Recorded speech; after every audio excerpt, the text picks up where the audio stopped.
Oke, kita sekarang masuk ke dermatofitosis. Tadi mengulang yang tadi, kalau mikosis superficialis itu dia terbagi jadi non dermatofitosis dan dermatofitosis. Nah, ini sekarang PPT-nya itu yang dermatofitosis ya.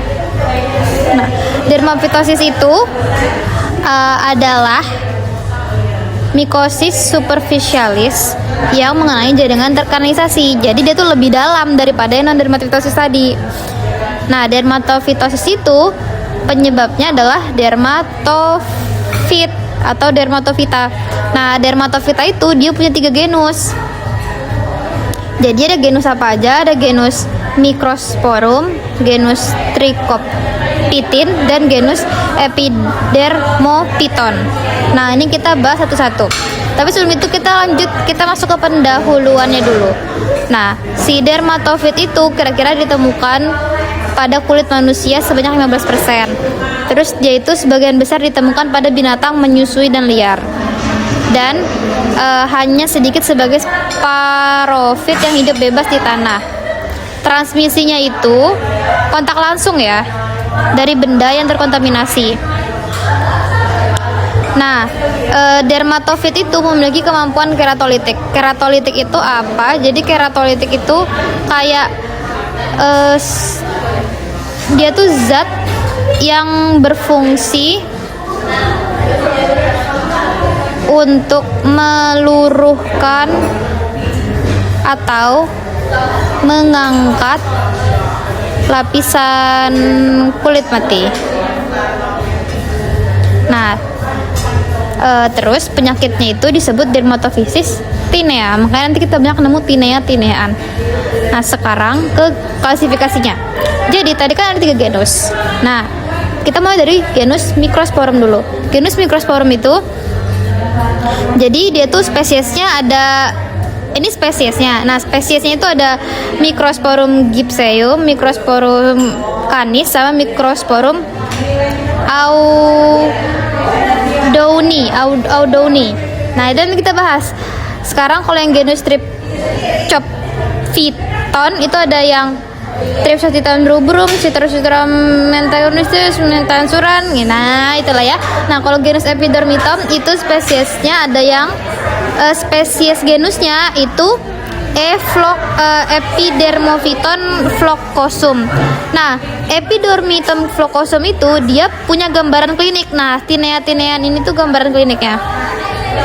Seperti itu. Kita lanjut ke si genus Trichopiton dulu, karena di PPT Trichopiton dulu. Itu si rubrum metamonomer sama tansuran. Jadi intinya si rubrum metamonomer ini dia itu punya morfologi dan kayak koloni yang beda-beda warnanya. Nah, kita mulai di morfologi. Di morfologi nih ada namanya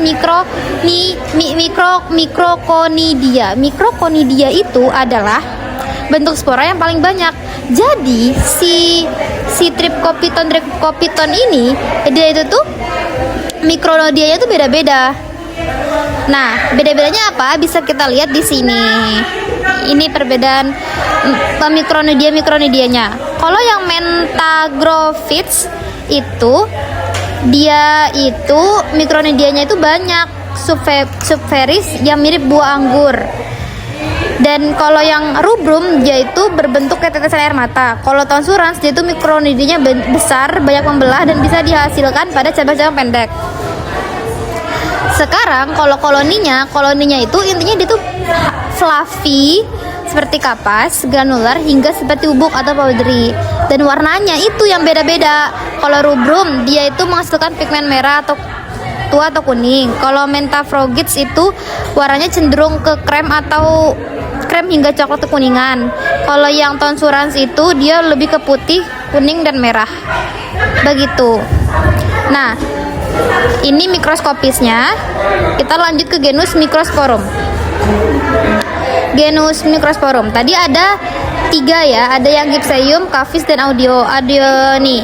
Nah, kalau genus Microsporum itu mikronodianya besar dan dia berdinding kasar. Nah, mikronodianya itu nggak digunakan untuk membedakan spesies. Ini kita lihat aja langsung di sini. Ya pokoknya kayak gini lah ya. Intinya dia tuh ada yang Gipseium, Canis, dan Audioni. Nah, kalau si Gipseium itu dia itu warnanya kuning, keemasan hingga coklat. Dan dia itu terdiri dari 4 sampai 6 sel. Kalau yang Canis itu mikronilnya 8 sampai 15 sel. Pigmennya sama sih, kuning kejinggaan. Pokoknya kan kuning keemasan kecoklatan. Kalau Canis itu bentuknya kayak kail berduri gitu. Kalau yang Microsporum audioni ini dia itu jarang membentuk konidia. Begitu. Nah, sekarang lanjut ke genus Epidermophyton. Genus Epidermophyton ini tuh spesifiknya adalah Epidermithon flocosum. Nah, si Epidermithon flocosum ini dia itu mikronodianya terdiri dari 1 sampai 5 sel. Dan dia itu bila pertumbuhannya berlebihan berwarna putih sekali. Biasanya menyerang kuku dan kulit, tapi nggak pernah nyerang rambut. Nah, si Epidermithon ini ada struktur antigennya, kita lewatin aja lah ya, dibaca aja. Ini patogenesnya juga baca aja. Gambaran kliniknya. Nah, ini gambaran kliniknya. Ini ada 1, 2, 3, 4, 5, 6, ada 6. Dari Tinea pedis dulu. Jadi Tinea pedis itu nama lainnya adalah athlete foot ya, athlete foot. Jadi itu sering terjadi di antara jari-jari kaki. Penyebabnya itu Trichopiton rubrum, terus Trichopiton mentangrophyt sama Epidermithon flocosum, ya kan. Nah, gejalanya itu ada yang akut, ada yang kronik. Dia itu gatal, vesikelnya kecil-kecil bisa pecah, dan kulitnya mengelupas dan mudah terinfeksi sekunder. Kalau kronik dia itu kulitnya mengelupas dan pecah. Pokoknya begini gambarannya. Nah, itulah ya, kayak dia itu bisa gatal pokoknya, dan dia tuh mengelupas dan pecah kalau kronik. Enggak sih, dia akut juga. Lanjut ke Tinea unguium. Jadi Tinea unguium itu tuh menyertai Tinea pedis kronis. Terus gejalanya itu kukunya kuning, rapuh, tebal, dan hancur. Begitu. Sekarang yang Tinea corporis. Tinea corporis itu atau kurap, dia itu lokasinya di kulit licin dan tidak berambut. Oke. Jadi dia tuh gejala klinisnya ada di daerah bulat, ada daerah bulat dengan pinggir merah, bervesikel, dan bagian tengah itu bersisik gatal.